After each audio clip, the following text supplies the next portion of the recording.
Hey, everybody, welcome to another meeting of the Research Triangle PowerShell User Group. My name is Mike Kanakis, and tonight we are going to be talking about how to make some beautiful documentation with some great PowerShell code and various tools that are available to make that process much easier.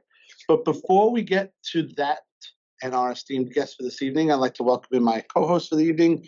Hey, Phil, how's it going? How you doing? Phil is sitting right next to me. There he is. We are in a classroom style tonight, and we're not using the podium, so a little different. Phil and I, as well as a bunch of others, are back from the summit. We have a bunch of great ideas that we're going to do for the rest of the year, and tonight is one of those. We'd like to welcome in Josh Hendricks.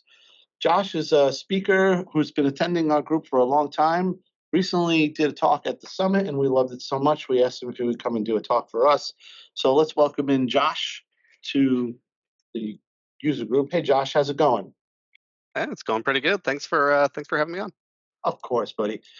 So if you could, I know you probably have some slides or something, but let everybody at home know what we're going to be covering tonight. And so what's the scope sort of what we're talking about?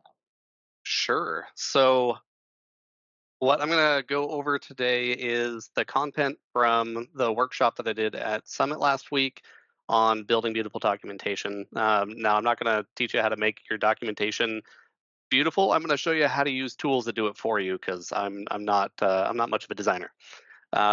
So there's some great tools that are available that you can with a little bit of scaffolding, a little bit of effort at the beginning, it kind of just becomes automatic. Tools like PlatyPS and MKDocs, and there's a theme that I particularly like for MKDocs called Material.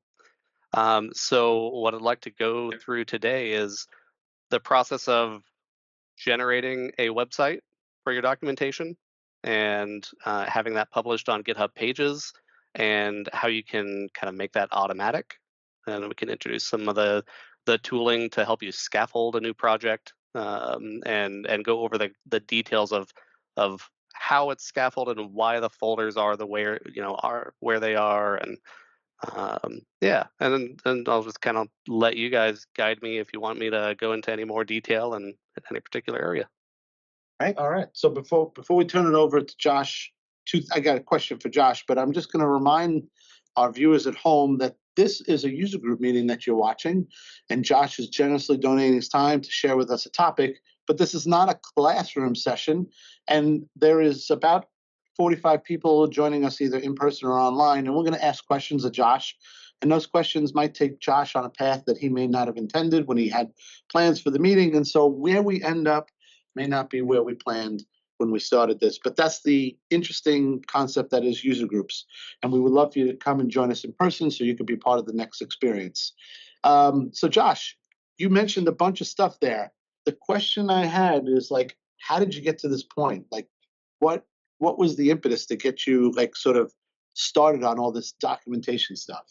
Sure. So I joined, I didn't join the PowerShell community. I discovered PowerShell and how I could use it back in 2019. I worked for a software company, and we had a customer who needed to be able to manage and deploy our software, at global scale with PowerShell. They need to be able to manage everything in an automated way. And we have an SDK for a C#.NET based SDK, which you can use from PowerShell.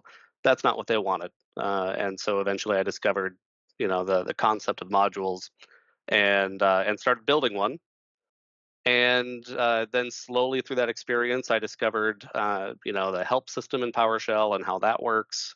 And then I discovered PlatyPS in order to move your documentation into markdown files, and then static website generators like MKDocs to take those markdown files and turn them into websites.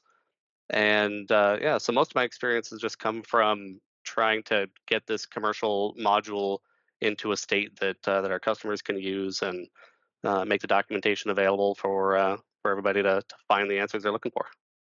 Cool. So the reason I asked you that question is because I think a lot of people will see the steps and realize there's a lot of work that goes into this, and so the whole premise of what I think you're going to show tonight is how to eliminate a lot of the manual tasks involved with this and make it templated and repeatable, right? That's the Right. general premises here, yeah. All right, so it sounds awesome, and let's turn it over to you. And all right, and so if you're at home, you want to join us for the next one, check us out at rtbsug.com. And right now, we're going to turn it over to Josh.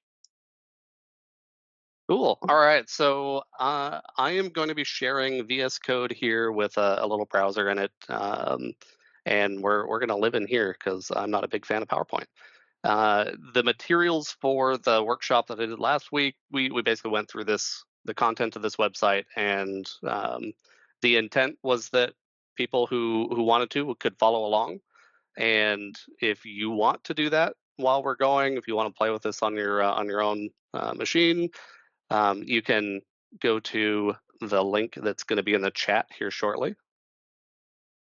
There we go. And there's a GitHub link at the top right. And if you go there, you can launch a code space. If you have a GitHub account, you can open up a code space and be working in this module just like I am.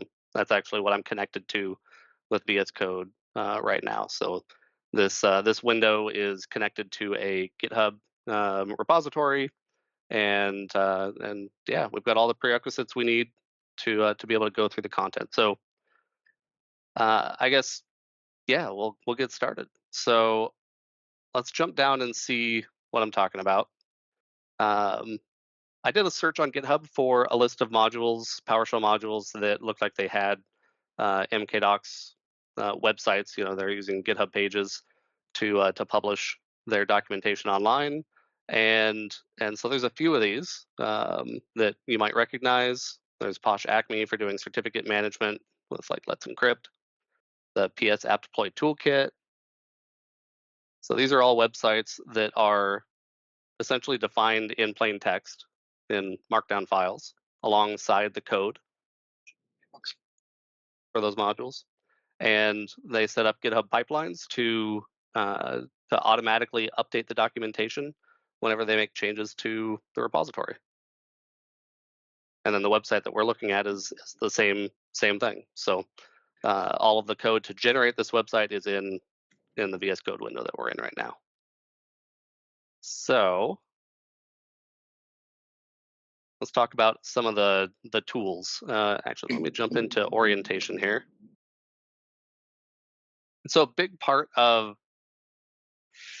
this session is talking about scaffolding, and the term scaffolding when it comes to software development is it's about setting up a project in a specific way so that you can achieve a certain goal. So in this case, this project is scaffolded in a way that we have the content for a sample little PowerShell module in here, and the commands for the module are set up in their own files. So each function, public and private functions, they're in their own files. We have a docs folder. And let me know in the chat or what have you if this is too small. I can make it a little bit bigger. I just don't want to get too claustrophobic in the VS Code here. So we have our docs folder, and the commands, the documentation for the commands are in Markdown.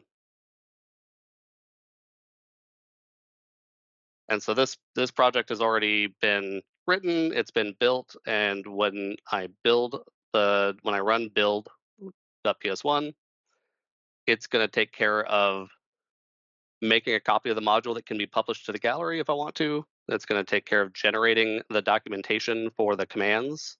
And if it's run within GitHub Actions, it'll run MKDocs to produce the website and push it to GitHub pages.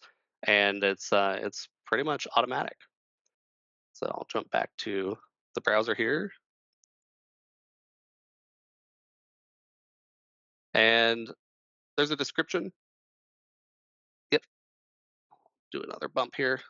How's that? Good. All right, good. So in the orientation section on the Docs Workshop site, there's a description of each of the files and folders that are in here to kind of explain their purpose. But I think we'll go ahead and just kind of roll through the process of building this module, show you MKDocs and how that works, and then we can explore those as we go rather than doing everything up front.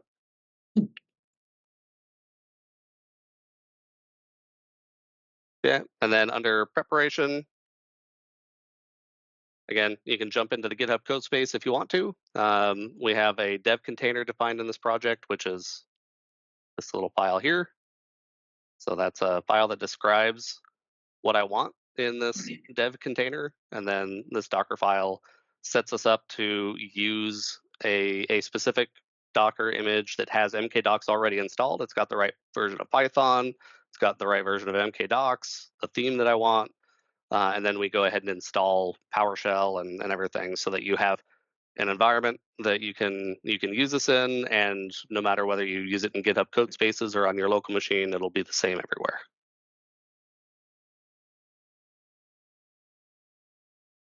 Okay.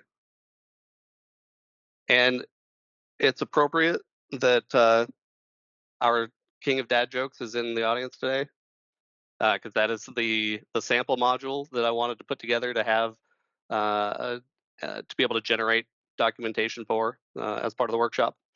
So this is an example of a command that is written in PowerShell. It had comment-based help to begin with, and so when we built the documentation the first time, it produced the markdown that this web page comes from.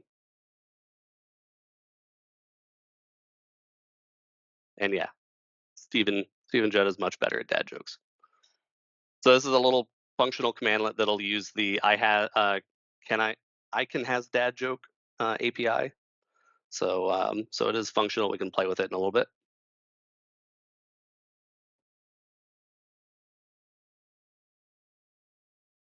All right, so let's talk a little bit. You're familiar. You're probably familiar with PowerShell. You've heard me talk about PlatyPS. You might be familiar with PlatyPS. I'm guessing fewer people are familiar with MKDocs. So MKDocs is a static site generator. So what that means is it takes a site that's written in some kind of format.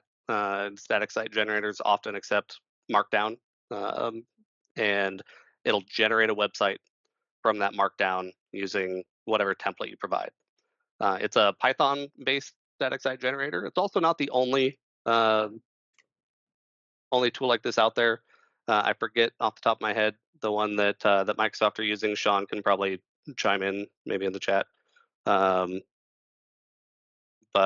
there's a bunch out there. So this, if you don't particularly like MKDocs or you just want to try something else out, there's a ton of tools out there, but we'll be talking about this one. So let's scroll down here. Nope, that's a duplicate page there. Let's go to show help. So just to show that it is a command line tool that's available here.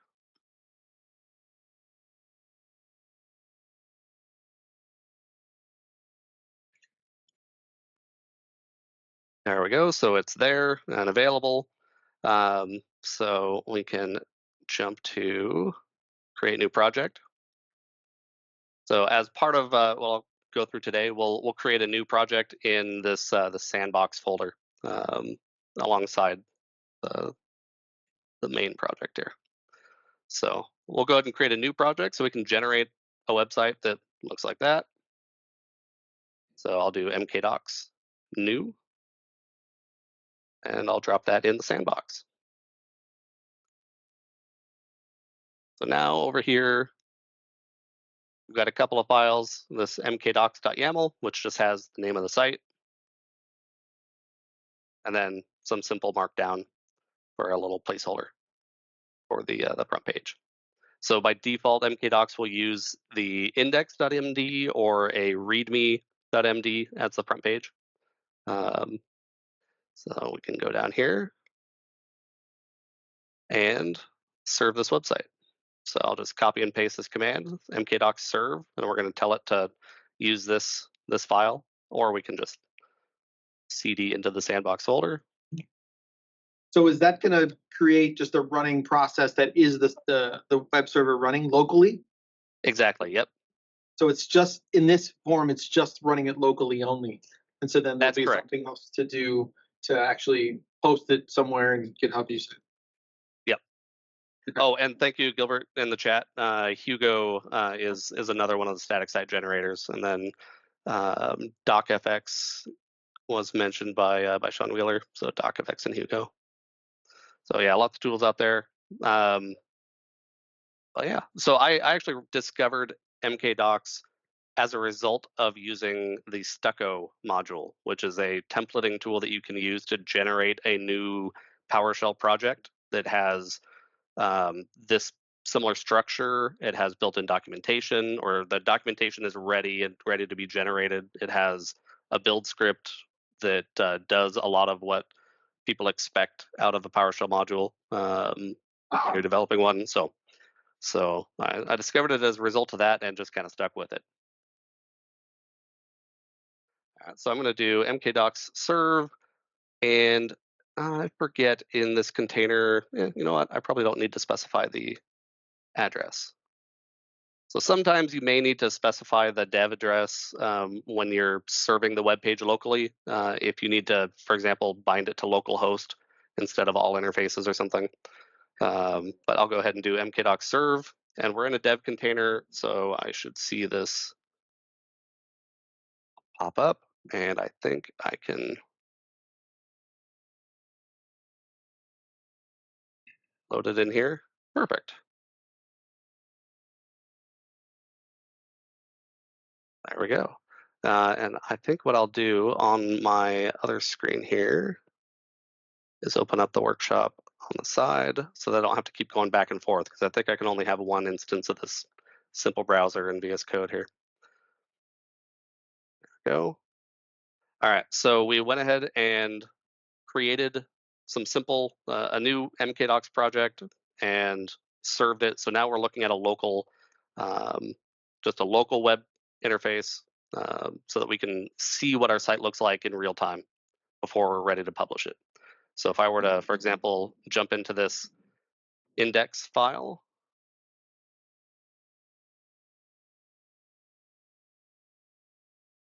hit save, the website's already updated. So it's going to monitor those files in real time and update the entire website in as you make changes. So Josh, just to jump in here, I know, Yeah. I know you mentioned some of this already, but like someone who's watching at home and might be like, maybe they're early in their PowerShell journey and they're trying to figure out what you're doing, and maybe they're a little overwhelmed by the dev container and self-publishing and all that. Yeah. Essentially, we're working on automating the documentation, and you can push to anything as long as it supports Markdown. So if they had an internal website and they had a way to push to that website, Markdown, the dev container is to make it easy for you, meaning the person doing the documentation, to see the changes happen, and if you don't have a host, to be able to publish it internally wherever you want to do. But it's not a requirement, right? I mean, they can Absolutely push anywhere. not. Yeah. Yep. Yeah. So the requirement to use MKDocs is to have Python installed and you know, the whatever version of PowerShell you want installed. There's not a lot of requirements. The reason that I'm using a dev container is so that I always have a consistent environment when I'm working on a project. So I'll try to use a dev container whenever possible. But you absolutely can run this on your Windows machine, your Linux machine, your Mac. You can use MKDocs anywhere, and there's no special magic. It's just Python and PowerShell. So yeah, you can use this anywhere you want. So that is, you kind of get the idea. We have the real time, we have the local web server running so that we can see our changes in real time. Now we can go bring up my documentation here. I'm just going to run a command that's going to add some more content here.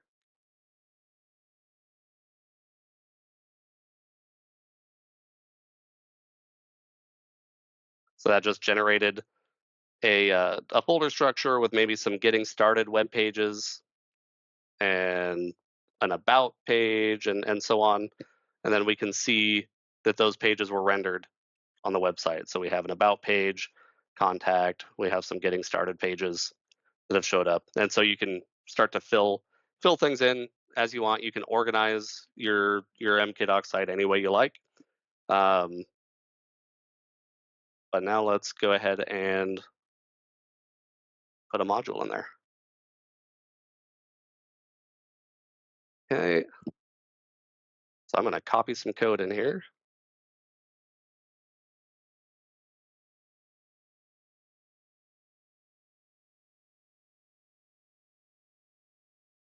Actually, I don't think I need to do that. I think I can just paste it.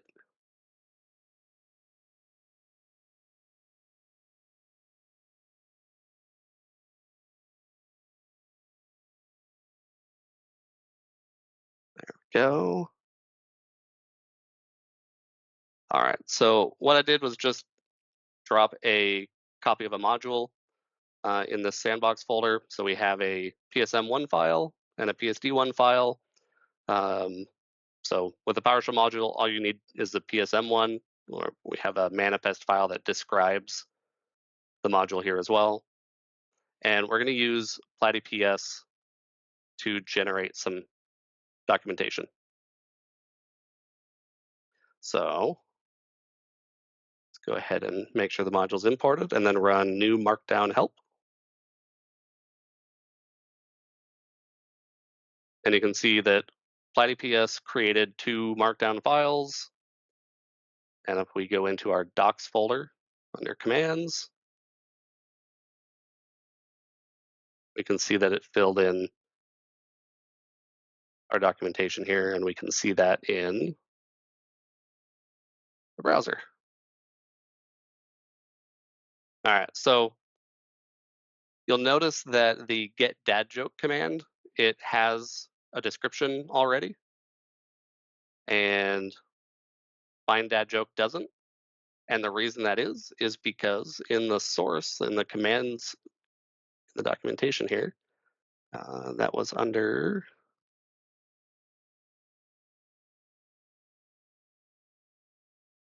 there it is.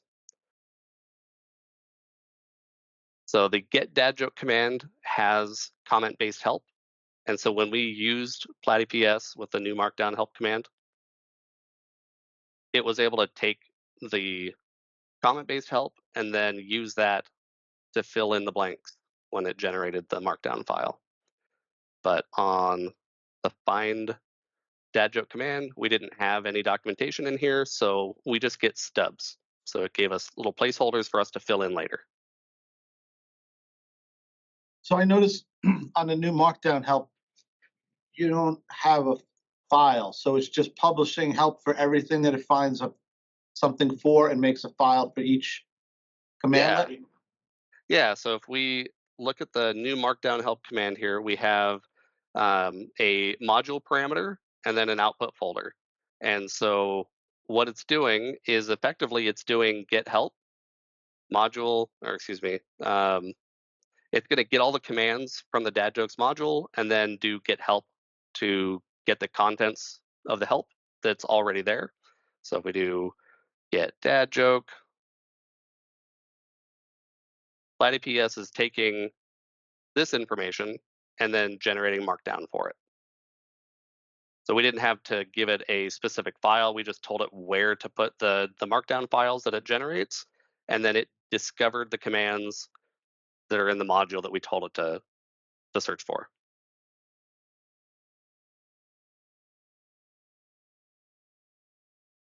All right, so with MKDocs, we also have a number of themes.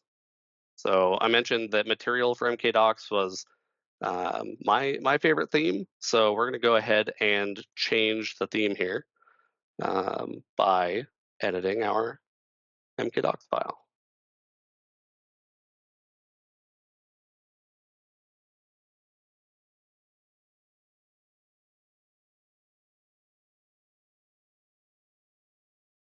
All right, so there is our material theme.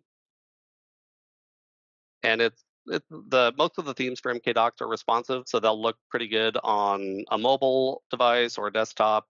They resize fairly well, so sometimes the menu here will be collapsed, sometimes it won't, just depends on the size of the window.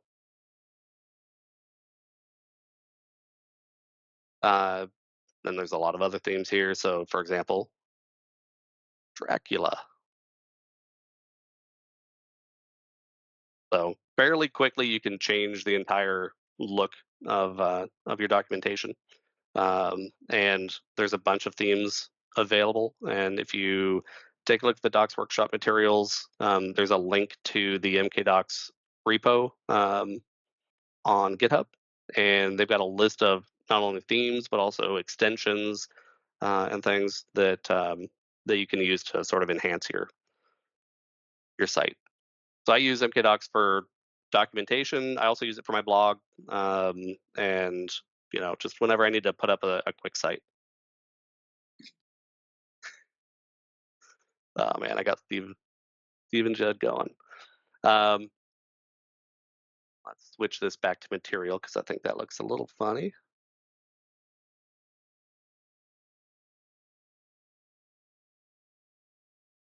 There we go. Alrighty.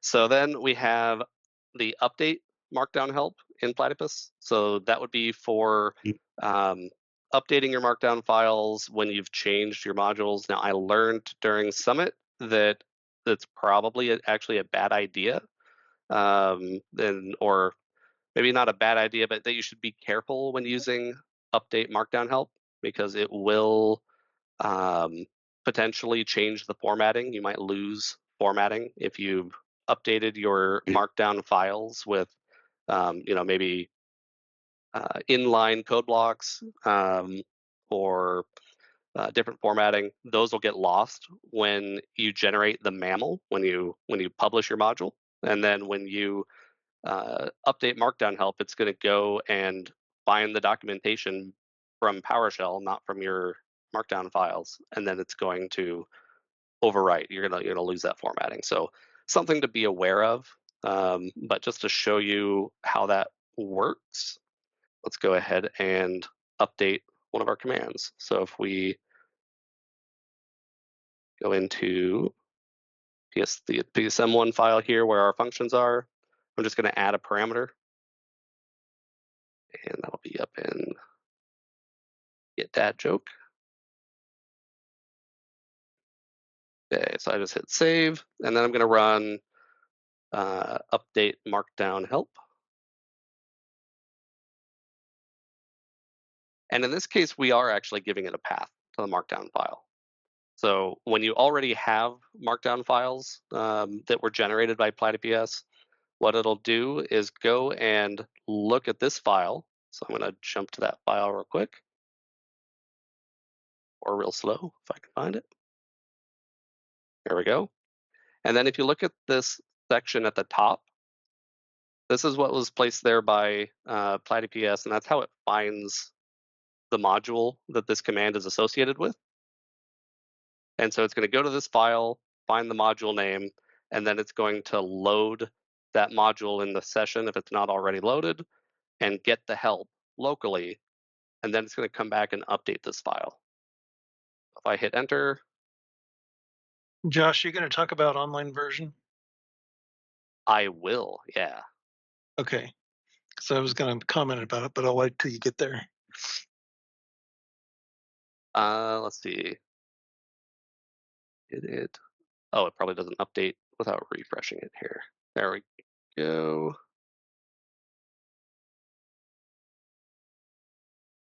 You need to save it? Let's see. Oh, you know what? I need to import the module again because I modified the module and now I need to import the changes. There we go. So because I already had the module loaded, it just in the background did a get help to get the help, and so it didn't have anything to change because it didn't have the new information in there. So let's go back to dad joke here. And so PlatyPS went ahead and inserted this new parameter for us, so we didn't have to go and update it ourselves. I'm glad somebody finally noticed that. Stephen Judd just noticed the alias for the command, which is invoke Stephen Judd. Hmm. All right. And so now, because we didn't have the description for this parameter in the comment-based help, we have a placeholder here, and then we can fill that in, and then whenever it gets published, it shows up on the website.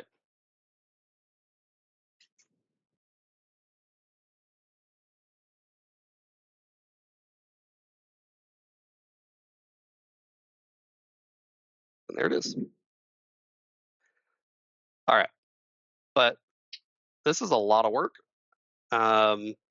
Well, okay, let me, before we go into sort of making this automatic and we talk about the scaffolding and the tools that are available for that, we'll talk a little bit about progress action preference and then the online documentation. So you'll notice that this progress action section is here. And I left this in the materials because I just, it's good to talk about it and be aware of it. So in PowerShell 7.4, a new common parameter was introduced for a commandlet for an advanced function called progress action. So similar to like information, error action, there's a new parameter called progress action available on every commandlet. The PlatyPS module that's available on PS Gallery has a fixed, hard-coded set of common parameters in the manifest file, and this isn't in there. And so when you generate the markdown for a command, it's going to include this progress action as if this was a parameter that you had on your command, because it doesn't know better. So there's a few options for dealing with that. Honestly, the easiest one is to use an older version of PowerShell to generate the markdown.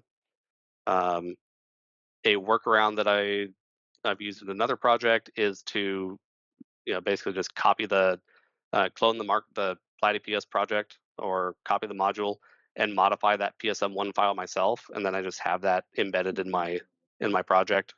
And so I'll import PlatyPS from within my own project, the custom version of it that knows about progress action, and then that goes away. There's different options, but as Sean mentioned earlier, hopefully within a couple of months, we'll see a new version of PlatyPS that is way better than the old one in lots of other ways, in addition to this progress action parameter being recognized.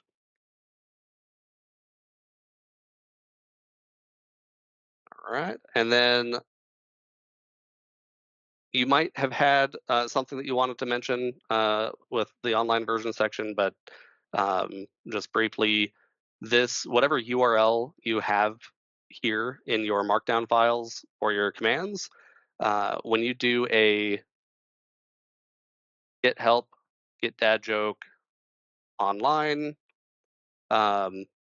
which it's not going to be able to do in this terminal because I'm in a code space, it will open up whatever URL that is on the person's machine so that they can jump straight to the website.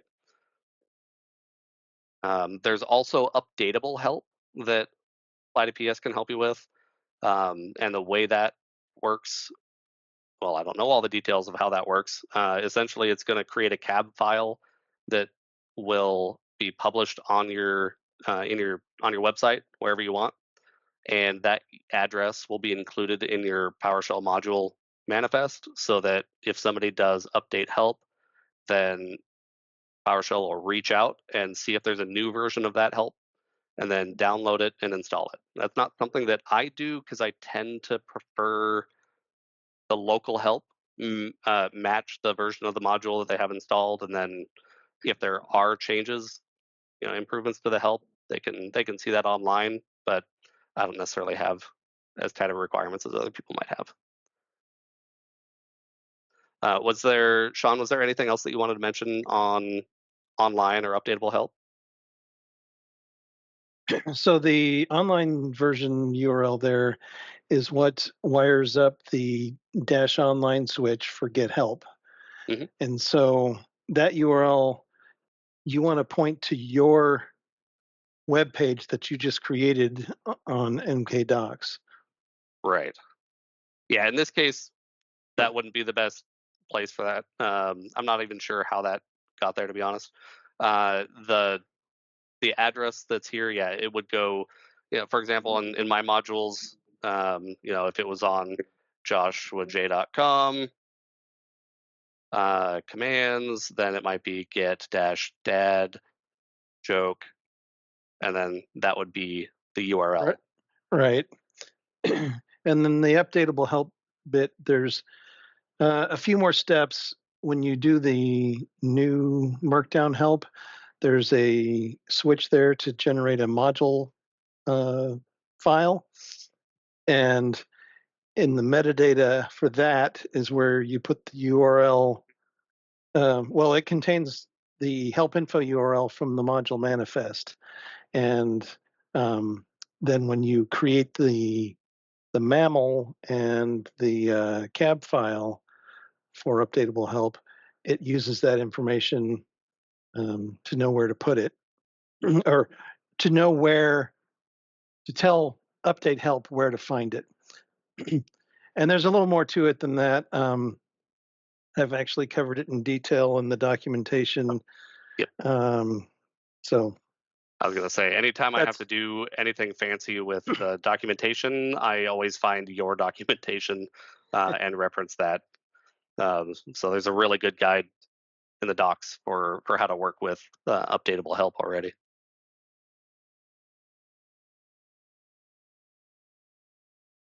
All right. See if there was anything else here. We can touch a little bit on. Yeah, go ahead. Line 2 on that external help file. Where does that live at? So I believe this is telling. Oh, The- I'll let Sean. Yeah, so when you there's another command in PlatyPS, new external help, and that compiles the markdown into the mammal file, which in this case will be dadjokes-help.xml. Got it. And then you include that file with your module to ship help with the module. I appreciate that. Thank you. All right. So all of this was a lot. It's a lot to take in all at once. So I want to show you how I got introduced to it by using a module called Stucco. So I'm going to go ahead and shut down my browser here, and then delete all these files. While you're doing that, can I ask a quick question? Sure. If you have a mature project where there's already the standard functional help and modular help written in the traditional PowerShell format, dot usage, dot syntax, Right. The right. comment-based help. The comment-based help, yes. Does this module provide a mechanism for converting that into markdown help, or is that something that we would have to do manually? If you already have the comment-based help in there, if you can write get help, get dad joke, and well, now it's not going to because I just deleted it. But if you can write get help and then your command, and you see documentation in the terminal, PlatyPS is going to see that too. And so when you create the markdown files the first time, they're going to contain that markdown help. And then every time you run new markdown help, it's going to be able to generate that. There's a couple of options. My personal the way that I do it usually is that if I had comment-based help to begin with, and then I move the project into sort of this workflow where I generate a website from it, I will often take the comment-based help out after I get the markdown files created and the website created, because I don't want to have 2 copies of the documentation that I'm modifying, or because essentially PlatyPS, when you run that, it's going to ignore your comment-based help. Well, no, it's if comment-based help is if you have no mammal, Mhm. but you have comment-based help, it's going to reflect that comment-based help into the markdown. Once you've created a mammal file and installed that in PowerShell with your module, the mammal file takes over as the source of truth for help.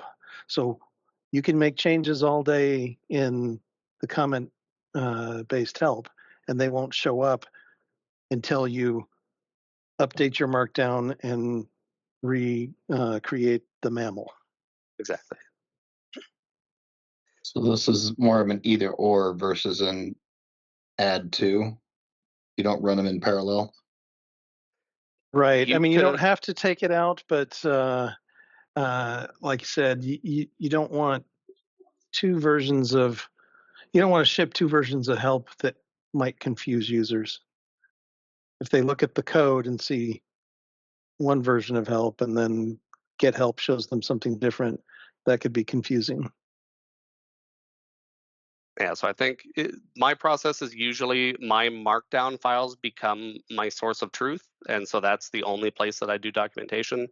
Another option is to always do your documentation in comment-based help, and then your markdown files simply become the middleware between PowerShell and a website, for example. And so you could choose to simply use comment-based help all the time, and then every time you publish your documentation or publish a new version of the module, you're generating new files for your help, for your markdown help, and then you never edit your markdown because it's just kind of a temporary format.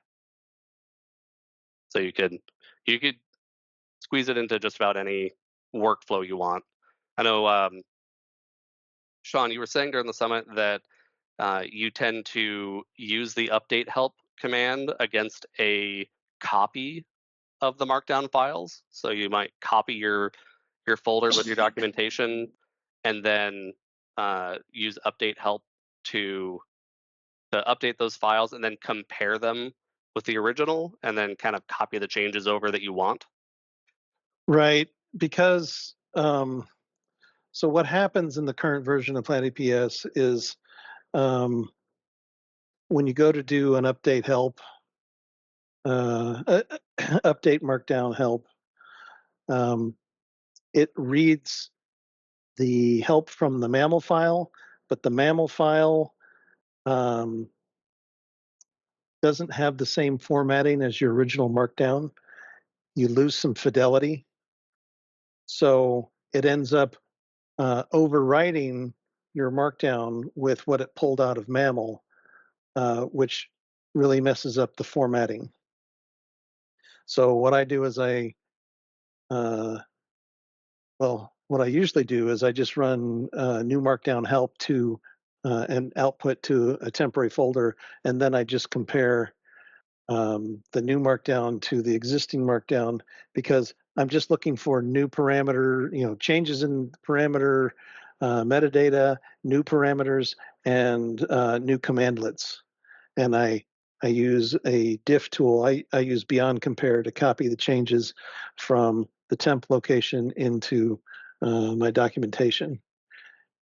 And but you could do the same kind of diff comparison with VS Code has side-by-side diff with easy copy from the left pane to the right pane. Awesome, thanks for that context. Clem asked a question, what's the downside of continuing to do inline comment-based help if PlatyPS can pull that into the markdown for the online version?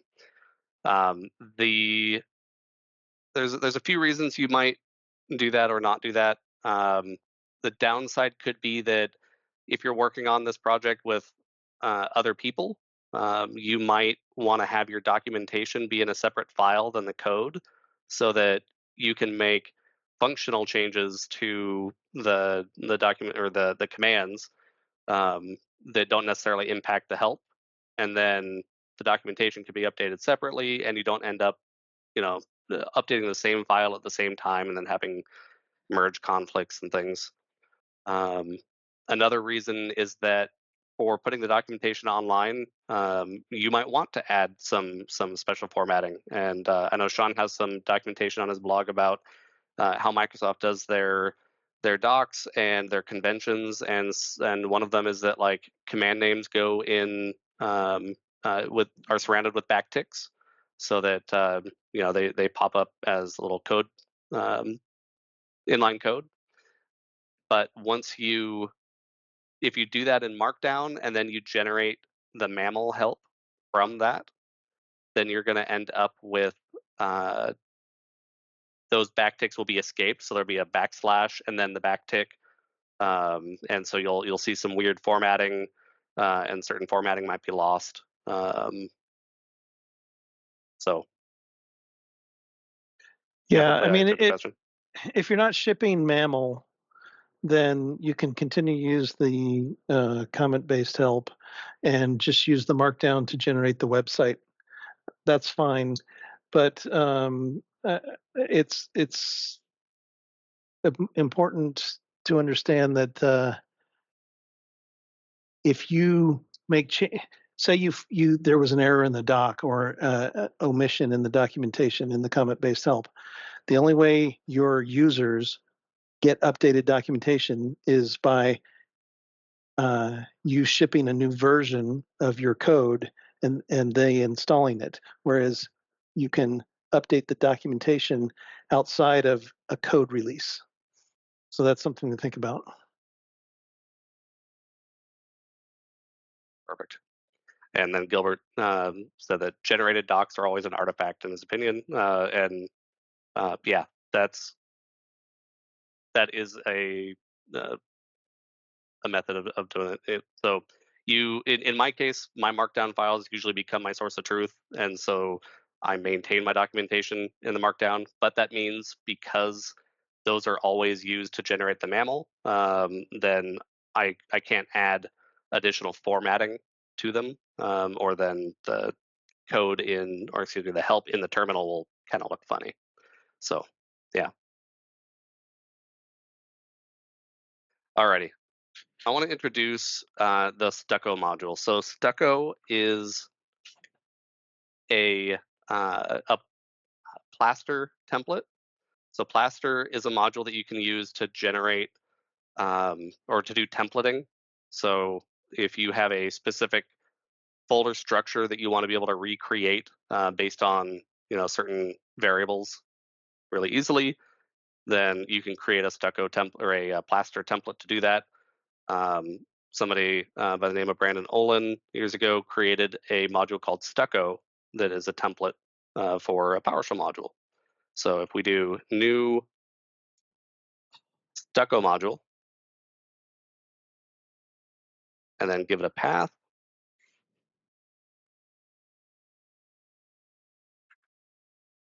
and I just want it in the folder that I'm in this little sandbox folder. Let's see.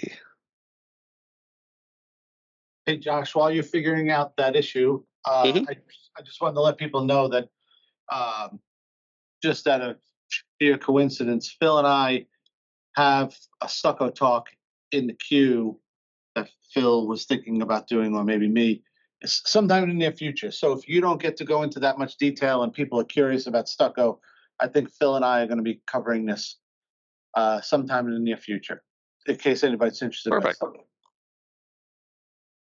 Yeah, that'll be strictly about effectively module development. And so at this point, I thought it was interesting that you're going to cover this topic in the regard of, generating a generic module, but then it can also be using to scaffold your even docs and stuff like that. I think that's kind of what we've seen too so far. So.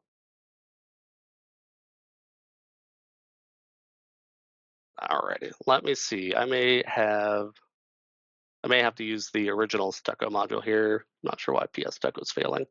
Let me see if I have plaster real quick. Remember if you even need that. I don't think you do, because it would be installed when I ran the install PS Stucco command.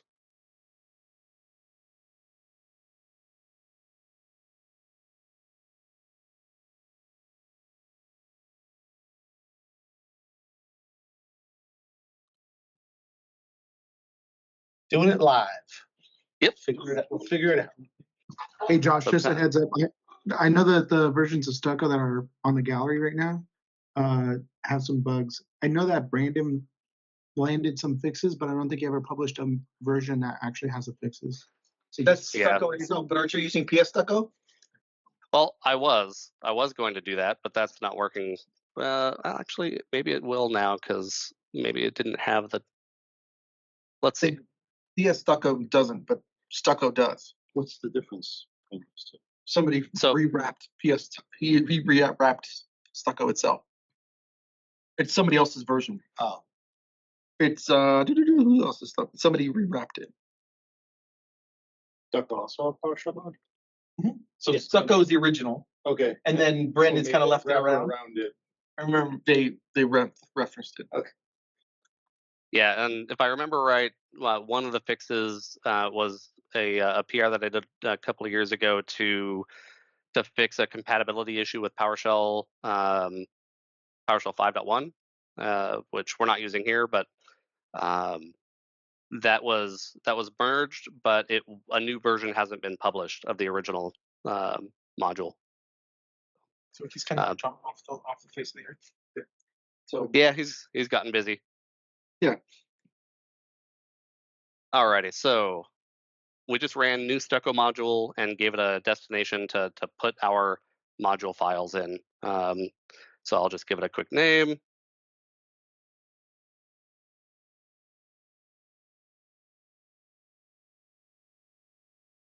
And then it's just going to ask you some questions. So I'll just hit enter for most of these. And so sure, we'll MIT license that. Don't need a code of conduct. And here's a reference to MKDocs. So the Stucco module is going to set this project up with MKDocs support already ready to go. So we'll say yes. and I guess maybe a little precursor here would be, if you're unfamiliar with Stucco, the reason for these questions that Josh was getting asked here is Stucco is sort of the same concept of what Josh is trying to show with documentation. You can build a module and you can do it by hand, and there's built-in commandlets. Stucco was built to automate a lot of the module build process and to add on a lot of extra things that aren't included in the standard tools, like documentation and some tester tests and a bunch of other things. And so what he's essentially doing here is going through the questionnaire that Stucco will ask, so it figures out what features to install in your module in the scaffolding. Exactly. All right, so it just asked us if we want to use PlatyPS for help documentation. So yes, we do. And we'll skip the dev container support, and then it's going to ask about CI/CD. So I'll say GitHub Actions, and now it's just going to create some files for us to set this project up so that it's basically ready to build. So that module then basically puts all the parts together. So it is a wrapper in the whole. And so it used Plaster to ask you the questions, and then all the other parts. So then the build and all the standard tests and stuff like that comes free.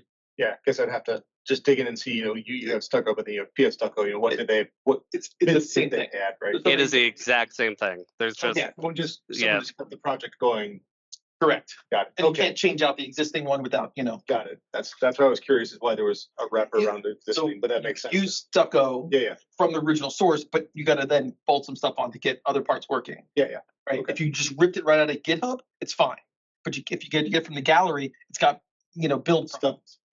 right. So that's the other difference. But if you just rip it directly from GitHub, you're good. Go ahead, Josh. Yeah, no worries. So yeah, this everything that's inside the sandbox folder is what Stucco just created for us. So it created a .github file with a GitHub Actions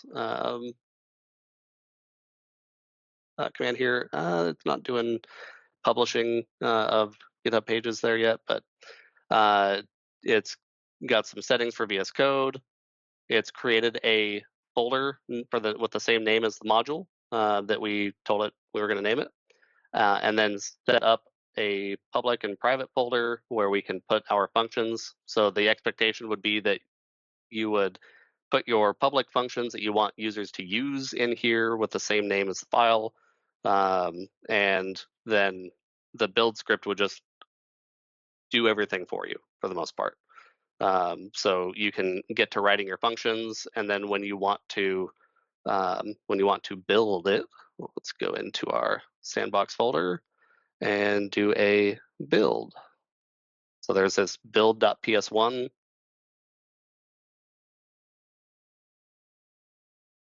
And now it's got built-in tests, and those tests are going to fail for a couple of reasons.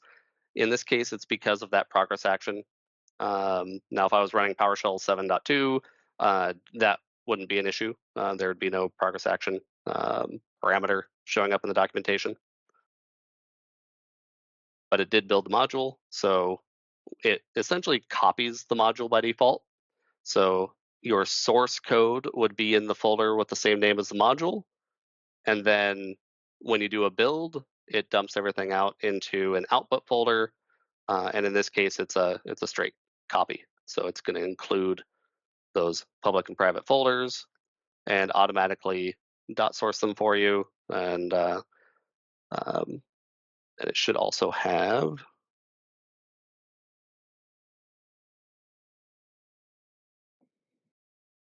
what was the command for the docs. So if we go to my GitHub Actions, that's it. So publish docs. So there's a task that's available when you build now. So if you were to do a build.ps1 dash task, publish. Let's see. That is not a default task, is it? Let me take a look.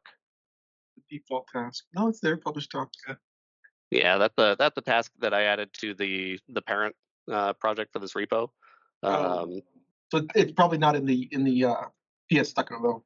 So there's some of the pieces that go. But ultimately, at this point, like publish is there. That's publish docs. But in the default is just publish itself, which would then create a NuGet package that you can then publish to a gallery of any kind. So I use that to actually publish to an internal repository and then deploy my packages from there. So you build the module itself, and then you do publish, and it pushes it out when you're ready. And so it'll index in reversions and all that kind of stuff. It'll package the whole thing up together. Would love to know this 3 weeks ago. I built a lot of that by hand. But now I know. And but at this point, now you can figure out what parts that you didn't do by hand. You're going, oh, now I got some. And the value in a product like, or not a product like, but in a structure like this is that, I guess if you read the documentation, it's an opinionated way in which to build modules. Yeah. And so, hey, this is, somebody's opinion on how it is. It's kind of the coming to standard. And so you can conform to your own standard too. And that's kind of what it's a great Josh was start, right? Yes. I rebuilt the wheel. Yeah. Because I didn't know there was something like this out there, but now I can just take this and, modify it to work for whatever our extra internal processes are. Yeah. And then publish it in a much better fashion than what I did the first time. Yeah, and ideally too is that the next module will then will conform to that standard. And it's just as you just saw, build, go, build, go. And then you could even say build tests, and then you'll just run the tests. So you can just do the different parts too. Yeah. So you can classify those different parts. Yeah, perfect. So when we ran the new Stucco module, it asked us a question about MKDocs support, and when we said yes, it went ahead and created this file. And that's really all it had to do, because the MKDocs command line tool, if it's available in your environment, which you can install it if you have Python, it's just pip install MKDocs. then yeah, we just run. I ran MKDocs serve in this folder, and it automatically looks for that mkdocs.yaml, and now we can see the documentation in a web page form that was built from this module. So when we ran that build script earlier, and it ran through all those pester tests, before it did that, it also generated the documentation in markdown format. So now we have these files in the docs folder that we can modify.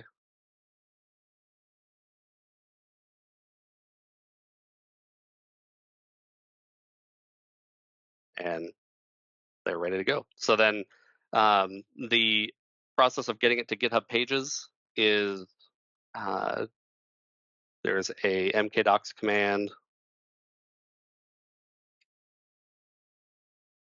called gh-deploy, and you essentially just run that. But you run it, or I prefer to run it through my GitHub Actions.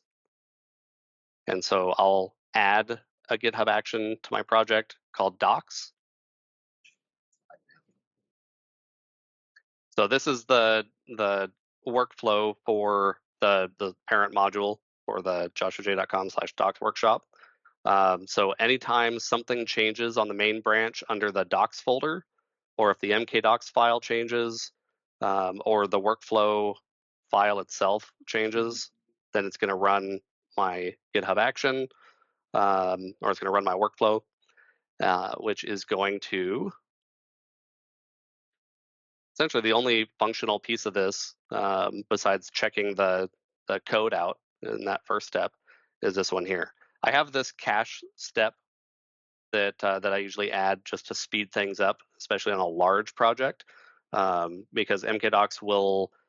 There's some plugins for example, optimizing PNG files and things like that, where it'll generate more web-friendly versions of those files with smaller sizes and store them in a cache folder.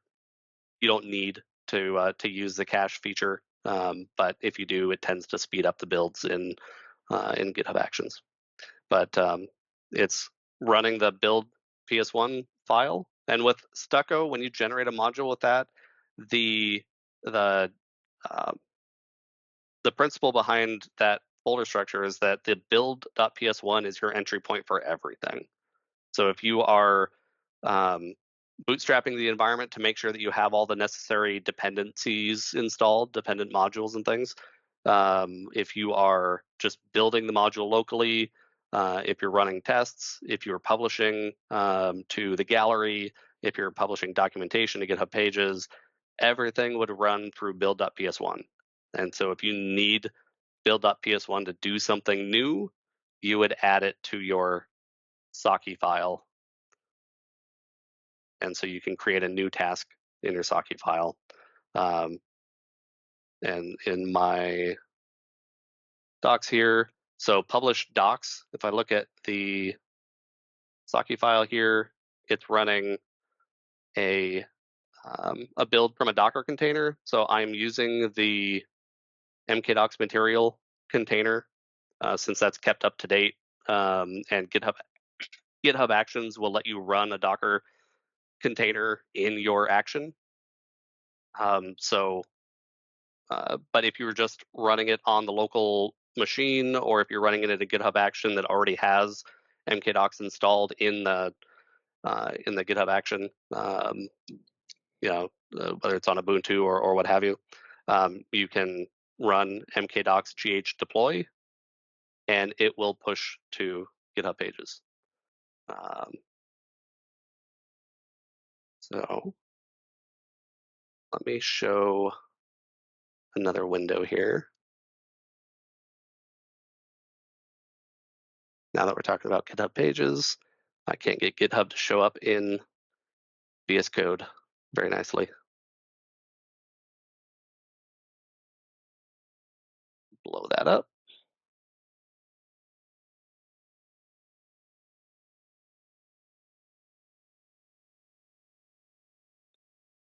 All right, so on the side here, I'm going to make a minor change to the documentation. and then we should see a GitHub action kick off.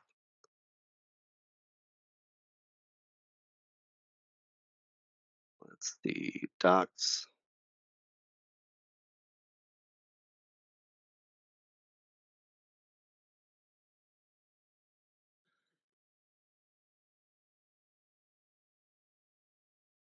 Commit, sync. All right, I just changed some white space. We should see things kick off here. So there's a couple of actions that kicked off, one to update the documentation. Also this other one for the code space. That one's not too important, but I have it set up to pre-create the code space so that if somebody creates a new code space from the repository, it starts up a little bit faster for you.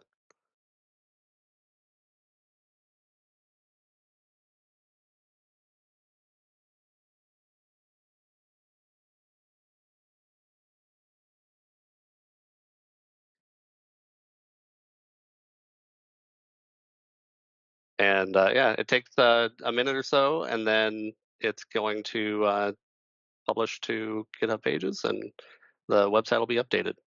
But yeah, that build script is your entry point. To set up a repository for GitHub Pages, once you deploy to GitHub Pages for the first time, or you could create the branch that you want to use. But if you go to your settings in a repository and go to Pages, so here it says deploy from a branch, and then you can choose which branch is going to be your GitHub Pages branch. If we look at the content of GH Pages, you'll see that it's not actually like a branch of the source code. It is just a sort of independent branch that has the HTML in it. So when MKDocs deploys to GitHub Pages, it'll do a build of the site, generate the HTML, and then push all of that HTML to whatever branch you tell it to. By default, it'll be gh-pages, and overwrite anything that's already there. And then in the settings for your repository, you just tell it, yes, it's the GH Pages branch that has my documentation. And if you want to have a custom domain, you can set that up. But that's really for the GitHub side of things. You just tell GitHub what branch your pages are going to be served from, and then as long as there's some HTML files there, they're going to get served. So there was the docs build that completed, and then right afterward, this was an automatic workflow that ran that was triggered by the GitHub Pages feature. So it went in and did a build from that branch and copied it wherever GitHub copies things to make them available. And now the docs are available online.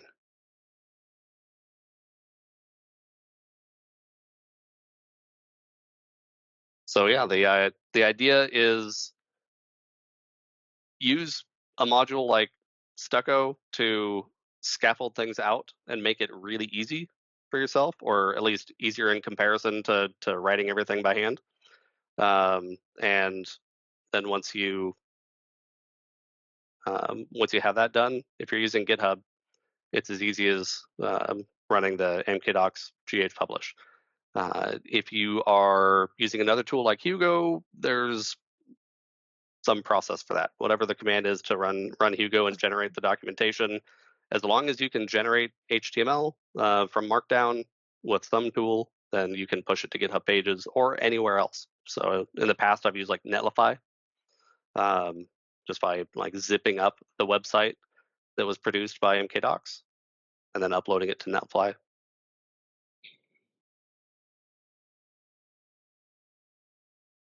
So yeah, I mean, I am happy to go into more detail in any particular area of the repository or something different altogether. But that's kind of the gist of it. It's once you get your project set up, you can just automate most of it. You mentioned that you were pre-warming the code spaces. I know that has nothing to do with your talk, but I'm very interested how you did. Yeah, I just clicked around while I was preparing for the summit, and under code spaces, I found this setup pre-build and thought, hey, that sounds interesting, because I wanted, if people were going to follow along during the summit, I wanted them to, have a good experience. So that added the dev containers, um, and then thought that this could be cool. So pre-build triggers, you can have the code spaces pre-built on every push or based on some other criteria, and then specify what regions to make those available in. And then I think what it does is generate the Docker container so that when you create a new code space in the browser, the container is already ready to run. And so it can just run it and then do whatever final preparations are needed to configure the environment based on your settings. So if I go to my dev container folder here and look at devcontainer.json, there's like a post create command that runs and a post start command to just do a little bit of housekeeping in the environment and make sure it's ready to use. So those are the only things that actually need to execute since the containers are pre-built. Very cool.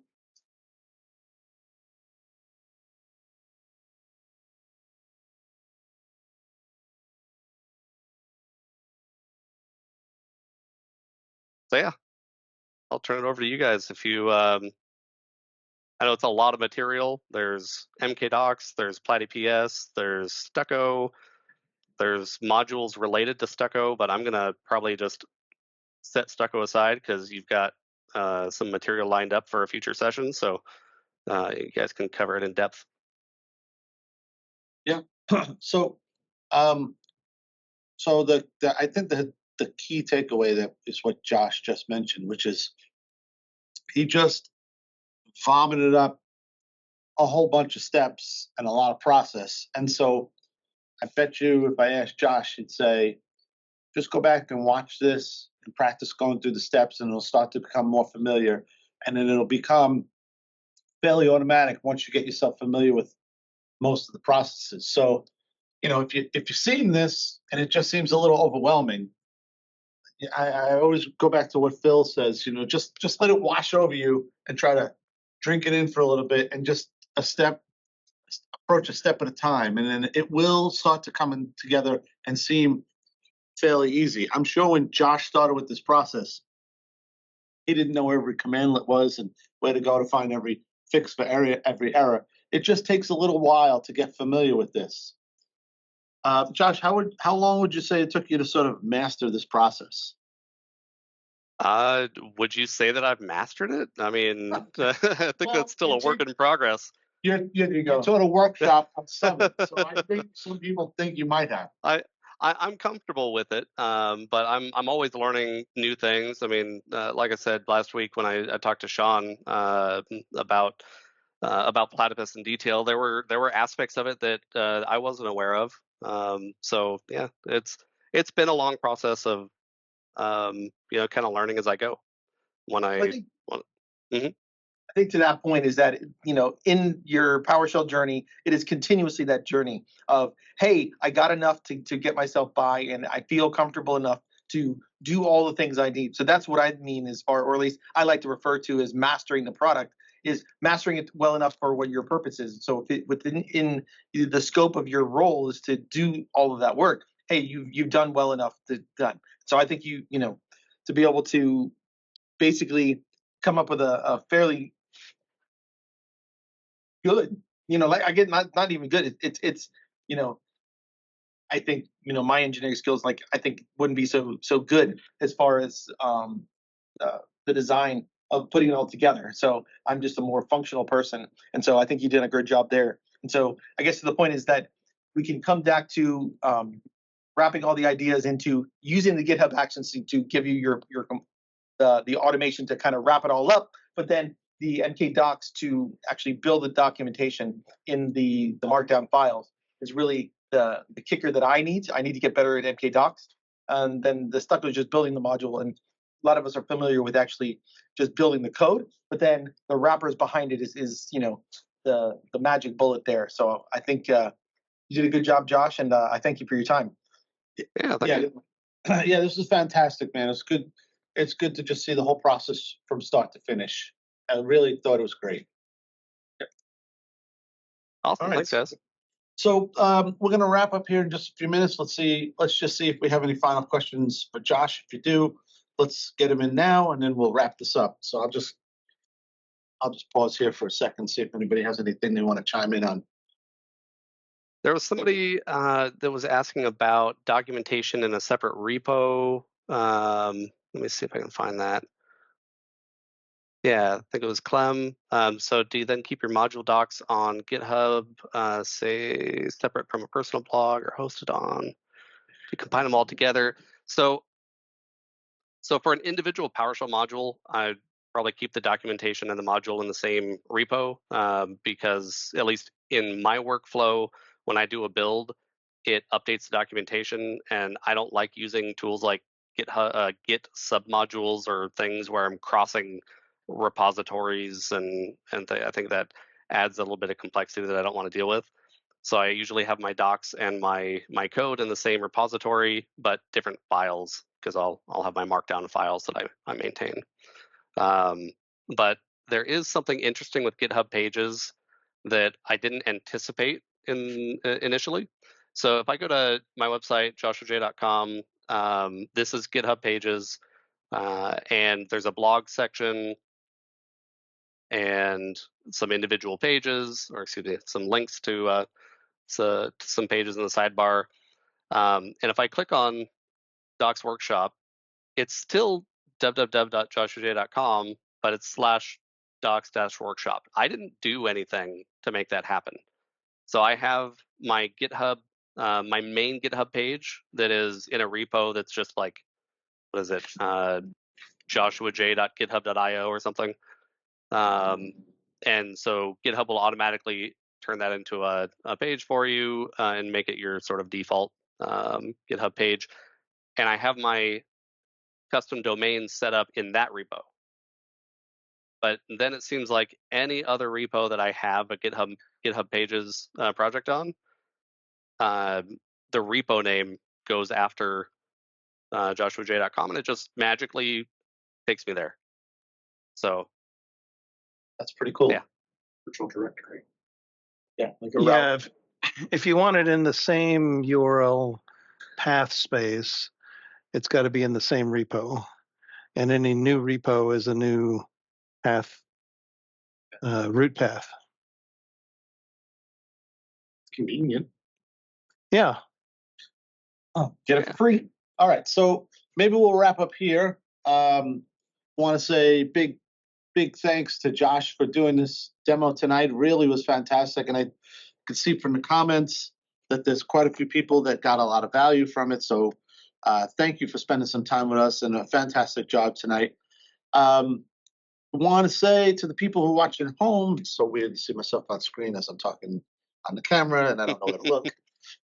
But this was a live demo, and so we had 45 people that joined us, participated, and a lot of it happened in the chat that you weren't able to see if you're watching at home. And so we always encourage you to come and join us in person so you can participate in the chat and you can ask the questions yourself. And so if you'd like to do that, you can catch us at rtpsug.com, or you can search for rtpsug on meetup.com. We'd love to have you at the next one. And so once again, thanks again to Josh. And we're going to say good night and thank you for coming. We'll see you next time.